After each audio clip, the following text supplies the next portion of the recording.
Aloha again, everyone, and welcome to another monthly market report where we look at some of the real estate data and some of the trends that are happening here on the ground. I'm going to tell you the three things to keep an eye on to determine if this market is beginning to change. We're going to take a look back at the August 2021 statistics, try and see if there's any changes from the previous 3 months that are still happening or if things are starting to shift. And finally, we're going to talk a little bit about what it takes to create a winning offer in a super competitive market like we have right now. I'm Mike Drutar. I'd like to be your guide for all things Hawaii real estate. Let's get started. In North Kona, we had 46 houses sold in August. This was 12 fewer than the month before, and the median price was $936,000, an increase of $35,000. The North Kona condo market had 51 sales, which was 12 more than the previous month, and the median price was $385,000, down $25,000 from July. Up in the South Kohala market, we had 29 houses sold, which was 9 more than the previous month. The median price was $870,000, an increase of $55,000. The South Kohala condo market saw 24 sales, which was down 11 from July. The median price was $700,000, a significant decrease, down $185,000 from the month before. When we add all these numbers up for the units sold, North Kona, South Kohala, houses and condos, we were actually down 2 units in August from the previous month. Let's take a look over at our combined North Kona, South Kohala residential chart. It shows the median price picked back up to $925,000. That's our third highest total ever, but overall units sold was only 61, which is the lowest we've had since July of 2020. It's also important to note that this represents 4 consecutive months of fewer residential sales than the month before. We also notice we've had 3 consecutive months with 13 or 14 sales over $1.5 million after the previous 3 consecutive months had 27 and 29 sales over $1.5 million. When we look at the chart, it shows our 90th percentile sale. We can see the impact of all those luxury sales that we had back in March and April and May. It shoots the price way up, and then subsequently it falls off in the last 3 months to where it is right now, $2.6 million, and that's $2 million off its high of just 2 months ago. For buyers looking in the luxury market, it's super important to note that the luxury market has already started to shift. Currently, there are 35 houses on the market in North Kona and South Kohala listed at $1.5 million or above, and that represents 2.5 months of inventory right now.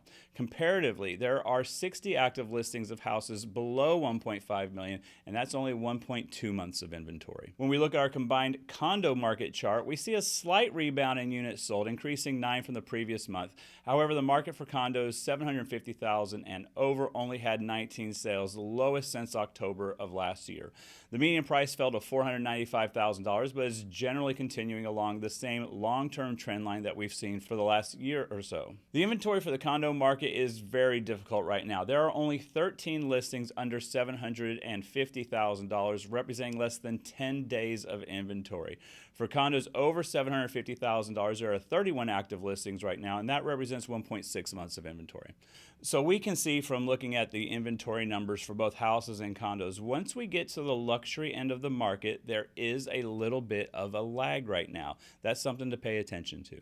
When we have a market as competitive as the one that we have now, it's really important to create an offer that is doing everything it can to be accepted. Generally, the process will be to eliminate the lowest offers first and then look at the details of the remaining offers. Obviously, cash offers are going to present some strong challenges if you're financed, but we are having some really good success beating out these cash offers.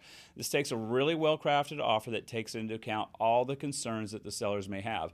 One of the most important things is the relationship that your agent has with the seller's agent on the other side of the transaction. This is where having someone who has experience really comes into play. With those relationships, we can see what is really motivating the sellers beyond money. We can take care of the other concerns that they have to make it so they can look past maybe being off $5,000. They can look past having a financed offer compared to a cash offer if we're taking into account what's important to the sellers. Aside from that, there are other things that we can do when we create our offer that many people in our market are just not doing right now, and it helps us win.